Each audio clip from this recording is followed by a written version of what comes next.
Video देखने वाले सभी मेरे प्रिय साथियों को नमस्कार। आज का अपना विषय है साथियों, ट्रांसफ़र वाउचर डीबीटी बिल साला दर्पण पर ऑनलाइन कैसे बनाएं। इससे संबंधित मैंने 2 वीडियो पहले बनाए हैं साथियों। एक दूसरा ऑनलाइन साला दर्पण पे कैसे एंट्री करनी है, उसमें कमेंट बॉक्स में आपके काफ़ी कमेंट आए हैं और बहुत सारे क्वेश्चंस क्यूरी है। उसके जवाब में मैंने ये दूसरा वीडियो बनाया है जो वीसी का सारांश भी है। अपने आपके सभी प्रश्नों के उत्तर के साथ ये वीडियो है साथियों। वीडियो को संपूर्ण आप ज़रूर देखें। संपूर्ण देखने के बाद में किसी प्रकार की समस्या नहीं रहेगी। तो ट्रांसफ़र वाउचर कैसे बनाना है, ट्रांसपोर्ट वाउचर कैसे बनाना है, इससे संबंधित है साथियों। ये ऑनलाइन जो समस्याएं आ रही है उसके निस्तारण के साथ ये वीडियो रहेगा। आप मेरे चैनल में नए हो तो सब्सक्राइब जरूर करें साथियों, ताकि आपको इस प्रकार की महत्वपूर्ण जानकारी समय समय पर प्राप्त हो सके। साथियों, ये डीबीटी का सारांश है जो कि ट्रांसफ़र वाउचर डीबीटी 24-25 से प्रविष्टि गाइडलाइन है, विद्यालयों के लिए मार्गदर्शिका है, वो दी गई है। इसके बारे में अपन चर्चा करेंगे। इसमें सबसे पहले है वो कक्षा वाइज विद्यार्थी हैं वो यहाँ पर प्रदर्शित होंगे, जो ट्रांसफ़र वाउचर के योग्य हैं उनकी संख्या प्रदर्शित होगी। फिर आप इसमें डिटेल में जाकर जब इनकी प्रविष्टियाँ करोगे, वो सभी की प्रविष्टियाँ कर दोगे, तो वो संख्या फिर यहाँ पर प्रदर्शित हो जाएगी। जिस क्लास के बच्चों के ट्रांसफ़र वाउचर के लिए आपको जाना है उसमें यहाँ पर सामने क्लिक करें। क्लिक करने के बाद में पहली समस्या ये आती है साथियों कि बहुत सारे कमेंट में मेरे पास क्वेश्चन आए थे कि पहले चरण में अधिक राशि स्थानांतरित की गई। कुछ साथी कह रहे थे कि हमने जनवरी तक है वो पेमेंट कर दिया है। तो इस समस्या का समाधान ये केस नंबर 1 में आपको मिलेगा। यदि पहले चरण में अधिक राशि ट्रांसफ़र हुई है तो द्वितीय चरण में शून्य अथवा शेष बची हुई राशि प्रविष्ट करें। जैसे मान लो साथियों, उदाहरण है कि किसी के बच्चे के 1200 रुपये ट्रांसफ़र वाउचर के बन रहे थे और अपन ने 1800 रुपये ट्रांसफ़र वाउचर दे दिए। यानी यहाँ पर ये बात है कि अप्रैल से अक्टूबर तक 1200 रुपये ही बन रहे थे और अपन ने जनवरी तक दे दिए, और अर्थात उसको ज़्यादा राशि दे दी और 1800 रुपये का भुगतान कर दिया। तो आप यहाँ जो एक्चुअली में जो राशि भुगतान की गई है उसके बारे में यहाँ पर लिखें कि भाई 1800 रुपये कर दिए, तो वो यहाँ पर लिख दें 1800 रुपये। जनवरी तक, फरवरी तक जितना भी आपने दिया है वो एक्चुअली में जो राशि है जो आपके द्वारा दी गई वो यहाँ लिख दें। और फिर इसको इतनी ही मिलनी थी, यानी जनवरी तक दी है तो जनवरी तक देने के बाद में यहाँ लिख दें, और शेष बची हुई राशि है वो आप यहाँ पर लिख दें। और मान लो उसको सारी राशि दे दी जब जितना उसके ट्रांसफ़र वाउचर बनना था अंत तक, यानी यहाँ आप सोचो तो मार्च 25 तक वो अगर आपने दे दिया, तो फिर ये यहाँ पर वो राशि आ जाएगी और यहाँ पर अब उसको बच्चे को 0 ही देना होगा, तो यहाँ पर वो 0 आ जाएगा साथियों। यानी संपूर्ण राशि आपने भाग ए में ही दे दी है, तो भाग बी में यहाँ पर जो ये भाग बी है उसमें 0 भरा जाएगा। और अगर भाग ए में कुछ राशि शेष रह गई है, अधिक राशि आपने दे दी, जितनी देनी थी उससे अधिक दे दी, जैसे मान लो अप्रैल से अक्टूबर तक 1200 ही देने थे और आपने 1800 दे दी, यानी आपने जनवरी तक दे दी, तो उसके बाद में उस बच्चे की जितनी शेष राशि बचती है वो आप यहाँ पर लिख दें। और अगर संपूर्ण राशि आपने भाग ए में ही दे दी है बच्चे की ट्रांसफ़र वाउचर की, तो यहाँ पर फिर शून्य आ जाएगा साथियों। ये 1 नंबर प्रश्न जो क्यूरी थी उसका सॉल्यूशन हो गया। काफ़ी सवाल इससे संबंधित पूछे थे। उसके बाद में 2 नंबर केस है साथियों कि अक्टूबर तक कोई भुगतान नहीं हुआ।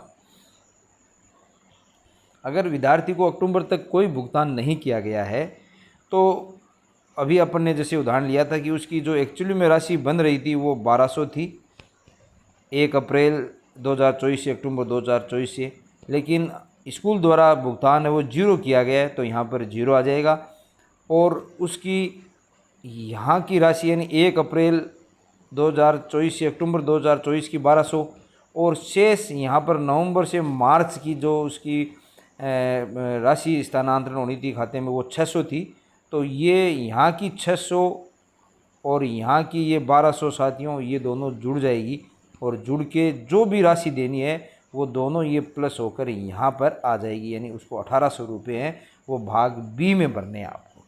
तो ये भी क्लियर हो गया कि अगर पहले किस्त में बच्चे को राशि नहीं मिली है और उसको जो मिलनी थी वो नहीं दी गई है, दी शून्य है, तो इस राशि को इसके साथ जोड़ के अब जो नवंबर से मार्च में जो भुगतान करना है उसके साथ जोड़कर यहाँ पर लिख देनी है साथियों। उसके बाद में केस नंबर 3 देखा जाए तो अक्टूबर तक की पूरी राशि पहले चरण में भुगतान हो चुकी है, यानी अक्टूबर तक की पूरी राशि पहले चरण में भुगतान हो चुकी है। जैसे यहाँ पर 1200 बनते थे और 1200 है, अपन ने पूरे अक्टूबर तक की राशि भुगतान कर दी। तो फिर शेष बची राशि यानी 1 नवंबर से मार्च तक उस स्टूडेंट की कितनी राशि बचती है, जैसे 600 बची तो वो 600 यहाँ पर भुगतान ये अपन में लिख देंगे, यहाँ पर लिख देंगे। अपन ने 1800 एक एग्जाम्पल मानकर कि एक बच्चे को पूरे 70 में 1800 रुपये राशि मिल रही है, उस 1800 का उदाहरण देके मैंने आपको ये समझाने की कोशिश की है साथियों। 1800 में से 1200 है वो 1 अप्रैल से अक्टूबर तक है और 600 है वो 1 नवंबर से मार्च 25 तक है। तो ये इस प्रकार ये एग्जाम्पल लेके आपको मैं समझा रहा हूँ यहाँ साथियों। फिर चौथे नंबर केस में यहाँ पर है कि प्रथम चरण में अक्टूबर तक की आंशिक राशि का भुगतान किया गया तथा अब प्रथम चरण के आंशिक भुगतान के साथ दूसरी किस्त भी देय है। तो यहाँ पर जैसे मान लो प्रथम चरण में जो राशि थी वो बच्चे की 1200 रुपये बन रही थी, एक अपने एग्जाम्पल के रूप में, एज ए डेमो के रूप में, और अपन ने दी कितनी 500 ही दी। तो शेष कितनी रह गई साथियों, यहाँ पर शेष राशि रह गई 700 रुपये शेष रह गई। तो यहाँ से 700 रुपये इसको अक्टूबर तक की राशि शेष रह गई, प्लस यहाँ उसको 600 रुपये मिलने ही थे बच्चे को, तो इन दोनों का प्लस हो जाएगा, इन दोनों का प्लस हो जाएगा और ये 1300 रुपये यहाँ पर लिखे जाएंगे। यानी भाग ए की शेष राशि और भाग बी की राशि, यहाँ पर ये जो राशि आई है वो भाग ए की शेष राशि प्लस भाग बी की दोनों की राशि जुड़कर यहाँ पर लिखी जाएगी। केस नंबर 5 है, एक छात्र गलती से पात्र सूची में शामिल हो गया तो उसके साथियों हटाया नहीं जा सकता। अगर गलती से शामिल हो गया तो उसके सभी में आप 0 भर दें। उसके बाद में केस नंबर 6 स्टडी है, छात्र ने विद्यालय द्वारा सामूहिक परिवहन का उपयोग किया गया। अगर सामूहिक परिवहन का उपयोग अगर कर लिया गया है तो यहाँ पर यस कर दें, नो की जगह, जैसे अपन सभी में नो कर रहे थे यहाँ यस कर दें, और जो जितनी राशि उसको मिलनी चाहिए थी वो यहाँ पर लिख डालें। और फिर है 7वां केस है, मॉड्यूल गलत तरीके से लॉक हो गया। कोई बात नहीं, अगर हो गया है तो 10 तारीख तक यानी 10 जून तक ये मॉड्यूल आपके संस्था द्वारा ही वापस अनलॉक किया जा सकता है। और जो नीचे आपके लॉक की डेट आएगी, जैसे ही आप लॉक करोगे तो अनलॉक का डाटा भी यहाँ पर प्रदर्शित होने लग जाएगा कि आप स्वतः ही 10 तारीख तक 10 मई तक इसे अनलॉक किया जा सकता है। उसके बाद में भी अगर अनलॉक करना है तो वो फिर आप सीबी ऑफिस से साथियों इसमें आपको कांटेक्ट करना होगा। कुछ अन्य महत्वपूर्ण क्वेश्चन है जो आपको यहाँ पर दे रखे हैं। चयन सूची में कम या अधिक छात्र दिख रहे हैं तो अब इसका कुछ नहीं हो सकता क्योंकि अब इसमें प्रविष्टि नहीं होगी।